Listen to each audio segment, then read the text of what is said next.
رباه عفوك إني للنور مدت يداي نزعت أسرار قلبي وجئت ألقي أساي. അസ്സലാമു അലൈക്കും വറഹ്മത്തുള്ളാഹി. അസ്സലാമു അലൈക്കും വറഹ്മത്തുള്ളാഹി വബറകാതുഹു. പ്രിയപ്പെട്ട ഹാജിമാരെ, അറഫയിൽ നിന്നും മുസ്ദലിഫയിലേക്ക് പോയിക്കൊണ്ടിരിക്കുന്ന സമയമാണ്. ചെറിയ ഒരു 5 കാര്യം വളരെ പെട്ടെന്ന് പറയാം. കൂടുതൽ സമയം കേൾക്കാൻ സൗകര്യപ്പെട്ടുകൊള്ളണമെന്നില്ല.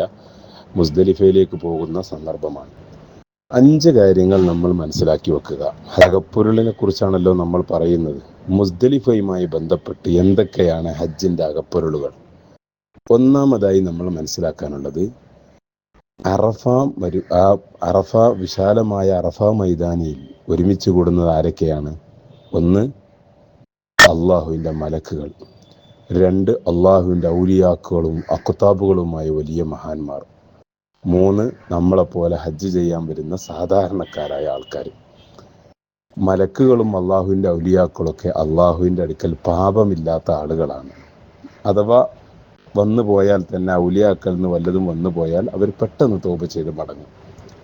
എന്നാൽ വലിയ പാപങ്ങളുമായി ആ മൈതാനിയിലേക്ക് എത്തിച്ചേർന്ന നമ്മൾ അവിടെ അള്ളാഹുവിലേക്ക് കൈ ഉയർത്തി കണ്ണുകൾ നനച്ച് അള്ളാഹുവിനോട് ചോദിച്ച് നമ്മൾ പൊറുപ്പിച്ച് മുഴുവൻ പാപങ്ങൾ പൊറുത്തുകൊണ്ടാണ് ആ അറഫ മൈതാനിയിൽ നിന്ന് നമ്മൾ തിരിച്ചു വരുന്നത്.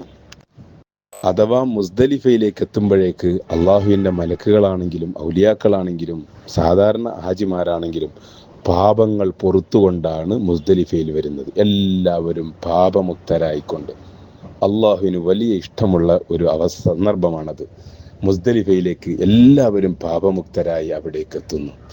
അതുകൊണ്ട് അവിടെ വെച്ച് നടത്തുന്ന ദുആ, അവിടെ വെച്ചുള്ള ഒരു ദിക്ർ, അള്ളാഹുവിന് ഇഷ്ടപ്പെട്ട ഒരു കലിമത്ത്, അത് വെറുതെ ആവുകയില്ല. ആ സമയം നമ്മൾ പൂർണ്ണമായി ഉപയോഗപ്പെടുത്തുക. കാരണം എല്ലാവരും പാപമുക്തരായിട്ടാണ് അങ്ങോട്ട് വരുന്നത്. ആ കാരണം അറഫ മൈതാനിയിൽ നിന്നാണ് എല്ലാവരും അങ്ങോട്ട് വരുന്നത്. അതുകൊണ്ട് എല്ലാവരും പാപമുക്തരാണ്. നമ്മളവിടെ കൂടുന്ന കൂട്ടവും തനിച്ചിരുന്ന് ദുആ ചെയ്യുന്നതും എല്ലാം അള്ളാഹുവിന് വലിയ ഇഷ്ടമാണ്. ഒരു സമയം പോലും വെറുതെ ആക്കാതിരിക്കുക. രണ്ടാമത് മനസ്സിലാക്കാനുള്ളത്, മുസ്ദലിഫ എന്ന വാക്കിൻ്റെ ഒരർത്ഥം അടുക്കുന്ന സ്ഥലം എന്നാണ്. അതായത് അള്ളാഹുവിലേക്ക് പാപമുക്തനായ അടിമ ഇനി അള്ളാഹുവിലേക്ക് അടുക്കാനുള്ള സന്ദർഭമാണ്. ദോഷം എന്ന് പറയുന്നത് അള്ളാഹുവിൽ തൊട്ട് അകലുന്ന ഒരു ഏർപ്പാടാണ്. തെറ്റുകൾ സംഭവിക്കുമ്പോൾ നമ്മൾ അള്ളാഹുവിൽ നിന്ന് അകലും. അത് അറഫ മൈതാനിയിൽ നമ്മൾ അള്ളാഹുവിനോട് പൊറുക്കലിനെ തേടി മഗ്ഫിറത്ത് നേടി. ഇനി നേരത്തെ അകന്നതിൽ നിന്ന് അള്ളാഹുവിലേക്ക് അടുക്കണം. ആ അടുക്കുന്ന സ്ഥലമാണ് മുസ്ദലിഫ. അള്ളാഹുവിലേക്ക് അടുക്കാൻ വേണ്ടിയാണ് ആ സമയം നമ്മൾ ഉപയോഗപ്പെടുത്തേണ്ടത്. 3, അള്ളാഹുവിലേക്ക് അടുക്കുന്ന അടിമയെ അള്ളാഹുവിലേക്ക് അടുപ്പിക്കും. മുസ്ദലിഫക്ക് അങ്ങനെ ഒരു അർത്ഥമുണ്ട്. അള്ളാഹു തൻ്റെ പാപമുക്തമായ അടിമയെ തന്നിലേക്ക് അടുപ്പിക്കുന്ന സ്ഥലം, അതാണ് മുസ്ദലിഫ. അത് നമ്മൾ മനസ്സിലാക്കി വെക്കുക. 4മതായി, മുസ്ദലിഫയിൽ നിന്നാണ് മിനയിലെറിയാനുള്ള കല്ലുകൾ നമ്മൾ പെറുക്കിയെടുക്കുന്നത്. ഈ കല്ല് എന്തിനാണ് നാളെ മിനയിൽ എറിയുന്നത്? നാളെ എറിയാനുള്ള ആയുധമാണ് ആ കല്ല്. ശൈത്താനെ എറിഞ്ഞതിൻ്റെ പ്രതീകമായാണ് മിനയിൽ നമ്മൾ കല്ലെറിയുന്നത്. നാളെ ജംറത്തുൽ അഖബയിൽ നമുക്ക് കല്ലെറിയാനുണ്ട്. രാവിലെ ജംറത്തുൽ അഖബയിൽ കല്ലെറിയാനുള്ള കല്ല് പെറുക്കുന്നത് മുസ്ദലിഫയിൽ നിന്നാണ്. എറിയാനുള്ള ആയുധമാണത്. തീർച്ചയായിട്ടും പാപമുക്തരായ നമ്മൾ അള്ളാഹുവിലേക്ക് അടുത്തു കഴിഞ്ഞാൽ അത് ഏറ്റവും ദേഷ്യം പിടിപ്പിക്കുന്നത് ആരെയാണ്? ഇബ്ലീസിനെയാണ്, ലഅനത്തുല്ലാഹി അലൈഹി. ആ ഇബ്ലീസ് ഇനി ഓരോ തക്കം കിട്ടുന്ന സന്ദർഭവും നമ്മെ അള്ളാഹുവിനെ തൊട്ട് അകറ്റാൻ, നമ്മളെ കൊണ്ട് തെറ്റ് ചെയ്യിപ്പിക്കാൻ, നമുക്ക് വേണ്ടാത്ത ചിന്തകൾ ഇട്ട് തരുന്ന പണിയാണ്. തക്കം കിട്ടുമ്പോൾ അവൻ അതിന് വരും. അപ്പോൾ വരുമ്പോൾ മാത്രം അവനെ നേരിട്ടാൽ പോരാ. വരുന്നതിൻ്റെ മുമ്പ് തന്നെ, ഇപ്പോൾ തന്നെ അവനെ എപ്പോൾ വന്നാലും എറിഞ്ഞാട്ടാനുള്ള ആയുധം നമ്മൾ മുസ്ദലിഫയിൽ നിന്ന് എടുക്കുകയാണ്.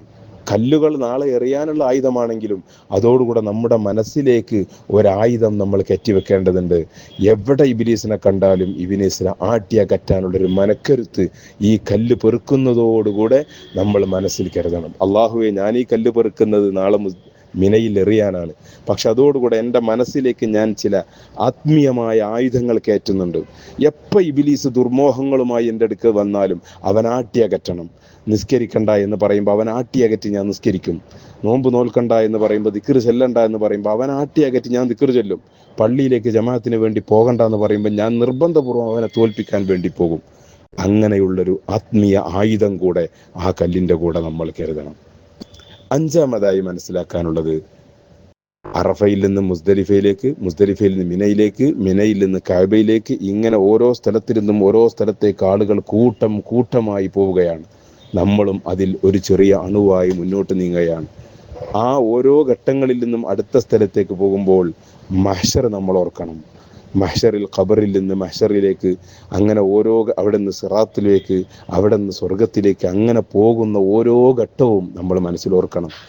ആ ജനലക്ഷത്തിൽ നമ്മൾ ഒരു കണ്ണിയായി പോകുമ്പോൾ നാളെ മഹ്ശറയിൽ സംഗമിച്ച് ഒന്നിച്ച് ഓരോ നബിമാരുടെ അടുത്തേക്കും ഷഫാത്തിന് വേണ്ടി പോകുന്ന, അള്ളാഹുവിൽ പ്രതീക്ഷയർപ്പിച്ച് പോകുന്ന ആ സന്ദർഭം മനസ്സിലോർത്ത്, അള്ളാഹുവെ ആ മഹ്ശറിൽ നല്ല സ്വാലിഹീങ്ങളെ കൂട്ടത്തിൽ എന്നെ ഉൾപ്പെടുത്തണേ എന്ന ദുആയുടെ മനസ്സുമായിട്ട് മാത്രമാണ് നമ്മൾ ഓരോ കേന്ദ്രത്തിലേക്കും പോവേണ്ടത്.